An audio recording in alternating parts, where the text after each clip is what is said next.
तो दोस्तों आज हम पढ़ेंगे प्रेमचंद के फटे जूते का पार्ट 2।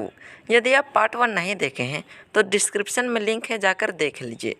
तो दोस्तों पार्ट 1 में हम लोग देखे थे कि प्रेमचंद फटे हुए जूते को पहनकर फ़ोटो खिंचाने में भी बहुत खुश थे और लेखक सोच रहे थे कि इस खुशी का मतलब क्या है, क्यों इतना खुश हैं, और उसका मतलब खोज रहे थे कि इसका एग्जैक्ट मतलब क्या होगा।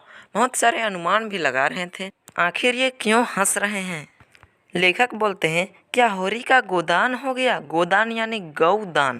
भाई ये सब जो सेंटेंस हमारे लेखक बोल रहे हैं ना, ये सारा सेंटेंस प्रेमचंद की कहानी से उस पल का लिया गया है जहाँ पर आदमी को हंसी आ जाती थी। तो होरी का गोदान हो गया, ये एक हंसी वाला समय था उस कहानी का।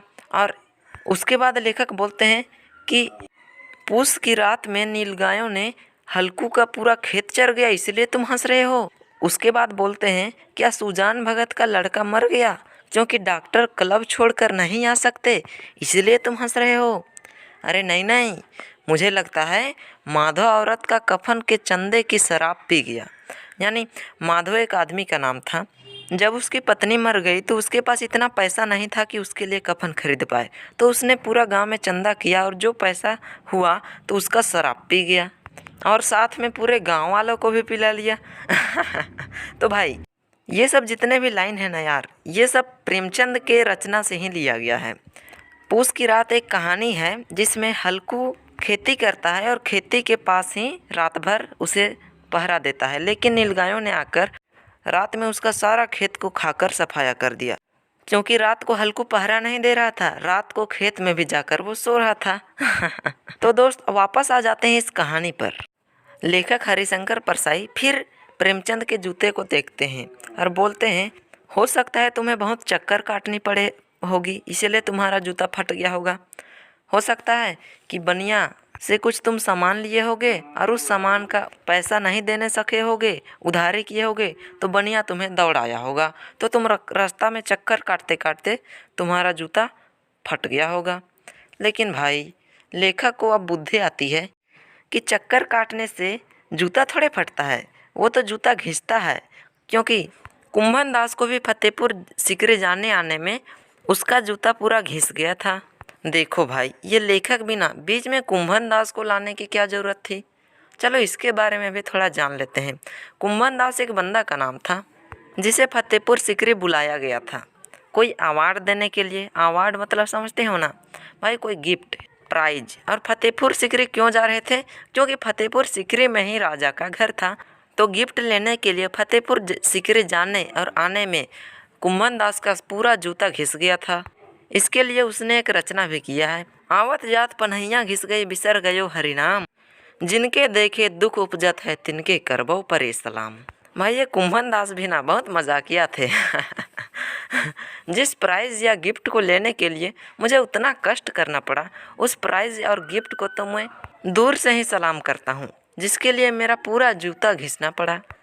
भाई एक बात बोलूं, राजा को भी थोड़ा बुद्धि होना चाहिए कि यार जिस सैनिक को भेजा गया कि जाओ कुंभन दास को बुला के आओ, उसी सैनिक से यदि प्राइज को भेज दिया जाता तो क्या था, कुंभन दास को भी उतना मेहनत करने की ज़रूरत नहीं पड़ती।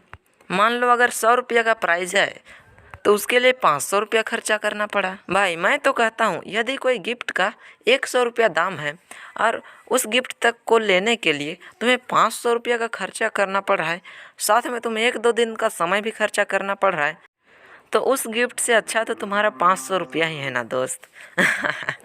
कुंभन दास भी यही कह रहे हैं।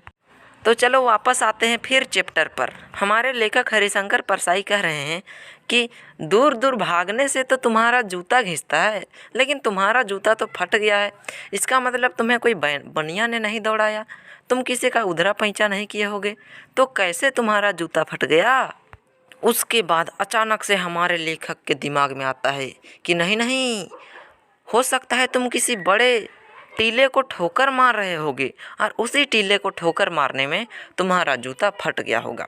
उसके बाद लेखक बुद्धि बताते हैं कि तुम उससे बचकर किनारे से भी तो जा सकते थे, उसे लात मारने की क्या ज़रूरत थी। बड़े बड़े पत्थर से समझौता हो जाता है, पहाड़ से समझौता हो जाता है, तो ये छोटा सा टीला से तुम्हारा समझौता नहीं हुआ। तुम विश्वास नहीं करोगे तो इसीलिए हमारा लेखक एक एग्जाम्पल भी देते हैं कि सभी नदियाँ पहाड़ पर्वत को तोड़ते हुए पार तो नहीं होती है। कोई नदी रास्ता बदल कर घूम कर चली तो जाती है, लेकिन तुम तो रास्ता बदलने वाले आदमी में से नहीं हो। तुम तो सीधा रास्ता में, पहाड़ आए तो पहाड़ तोड़े, पर्वत आए तो पर्वत तोड़े, लेकिन तुम एक ही सीधा रास्ता पे अडिग होने वाला आदमी हो। और मैं भी यही कहता हूँ दोस्त कि तुम भी ऐसा ही आदमी बनो, लेकिन ये सोचकर अपना जूता मत फाड़ देना। लेखक बोलते हैं कि तुम अपने पाँव के अंगुली से इशारा कर रहे हो। किस पर इशारा कर रहे हो? उस पर इशारा कर रहे हो जिनसे तुम घृणा करते हो। उस पर तुम हाथ की अंगुली नहीं, पाँव की अंगुली से इशारा कर रहे हो। फिर बोल रहे हैं लेखक कि क्या तुम उस पर इशारा कर रहे हो जिसे तुम ठोकर मारते मारते अपना जूता फाड़ लिए? भाई अब थोड़ा डीपली से समझाने दो। देखो, प्रेमचंद अपने पाँव से उस टीले को मार रहे हैं जो कुरीतियाँ का टीला है। समाज में बहुत सारे कुरीतियाँ का टीला है, गंदे विचारधाराएं, गंदा सोच। भाई अभी तो बहुत सुधर गया, लेकिन समाज में पहले इतना कुरीतियाँ फैली थी ना, जिसे मैं बता नहीं सकता। तो उन सारे कुरीतियों को प्रेमचंद ने अपने रचनाओं के पाँव से, उन कुरीतियों, उन गंदे विचारधाराओं के टीला को मारकर अपने जूते फाड़ लिए। भाई एक बार फिर से सुन लेना, ये जो मैंने अभी सेंटेंस बोला ना, वो बहुत ही इम्पोर्टेंट सेंटेंस है, तुम्हें समझने की सेंटेंस है। बहुत सारे टीचर ये चीज़ नहीं बताए होंगे, लेकिन मैं तुम्हें बता दे रहा हूँ। उसके बाद लेखक बोलते हैं कि मैं तुम्हारे हर एक इशारा को समझता हूँ, मैं तुम्हारा मुस्कान को समझता हूँ। तुम अपने घृणित चीज़, यानी तुम जिस पर घृणा करते हो, उस पर इशारा कर रहे हो और उन पर हंस रहे हो जो अपना उंगली छिपाकर तलवे घिसा रहे हैं। यानी यदि सामने कोई कुरीति का टीला दिखा तो उस टीला के किनारे किनारे बचकर पार हो रहे हैं। उनको उस टीला से लड़ना चाहिए लेकिन फिर भी वो किनारे से बचकर निकल जा रहे हैं और अपने पूरा तलवा घिसा दे रहे हैं। अपना जूता तो बचा लिया भैया, लेकिन अपना तलवा तुमने घिसा लिया। प्रेमचंद बोलते हैं कि मैं उस आदमी में से नहीं हूँ। मैं तो यदि कोई सामने कुरीते का टीला दिखा तो मैं उसे पत्थर लात मार मार कर उस टीले को हटा देता, पर तुम्हारी तरह अपने तलवा नहीं घिसाता। तुम तो अपने तलवा घिसाकर अपने आप को, खुद को बर्बाद कर रहे हो। भाई जब तलवा घिसेगा ना तो पैर से तो खून निकलेगा ही, लेकिन जब जूता फटेगा तो अपने आप को कोई दिक्कत तो नहीं होगा, बस जूता को ना दिक्कत है। प्रेमचंद उन सारे लोगों पर हंस रहे हैं जो अपने तलवा घिसा रहे हैं और अपना उंगली छिपाए हुए हैं। अरे उनको तो अपने उंगली से ठोठ मार मार कर उन सारे कुरीतियों को भगा देना चाहिए। भाई चैप्टर अंत तक पहुंच गया है, टेंशन मत लो। मैं बहुत सारे चीज़ अभी तुम्हें मैं बताने वाला हूँ जिसे सुनकर तुम्हें हैरानी होगी।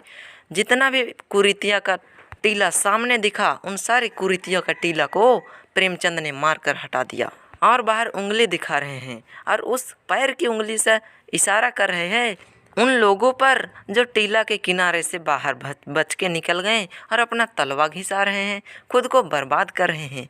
भाई देखो यार, ये लोग अपना ही अस्तित्व मिटा रहे हैं, यानी अपना नाम को मिटा रहे हैं। देखो प्रेमचंद इतने सारे कुरीतियों को भगाया तो उनका नाम पूरा देश में फैला हुआ है, और जो कुरीतियों के टीले से नहीं लड़कर किनारे से बचकर निकल गए, उन लोगों का नाम कहाँ से होगा? वो लोग तो अपना अस्तित्व ही मिटा दिए। देखो भाई, प्रेमचंद जैसा महान लेखक का नाम पूरा भारत में फैला हुआ है। 5 क्लास का बच्चा भी जानता है कि प्रेमचंद एक लेखक हैं। उनके बारे में क्वेश्चन भी आता है कि वो कब जन्म लिए, कब उनकी मृत्यु हुई। उन्हें लोग याद करते हैं, लेकिन बहुत सारे लोग इस धरती में जन्म लिए और मर गए, तो उन सारे लोगों को नाम क्यों नहीं होता? क्योंकि इन कुरीतियों से उन लोग नहीं लड़े।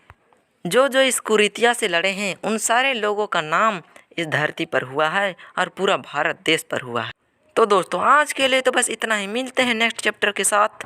तब तक के लिए यदि वीडियो को लाइक नहीं किया तो लाइक कर दो, चैनल को सब्सक्राइब कर दो, बेल आइकन को ठोक दो और साथ में इस वीडियो को शेयर करो, क्योंकि बहुत सारे लोगों तक इन सारे मैसेज को पहुंचाना है, ये संदेश को भेजना है। जो लोग इन कुरीतियों के टीले से बचकर किनारे से निकल गए हैं, उन सारे लोगों तक इस मैसेज को पहुँचाना है। तो शेयर ज़रूर करना दोस्त। Bye bye.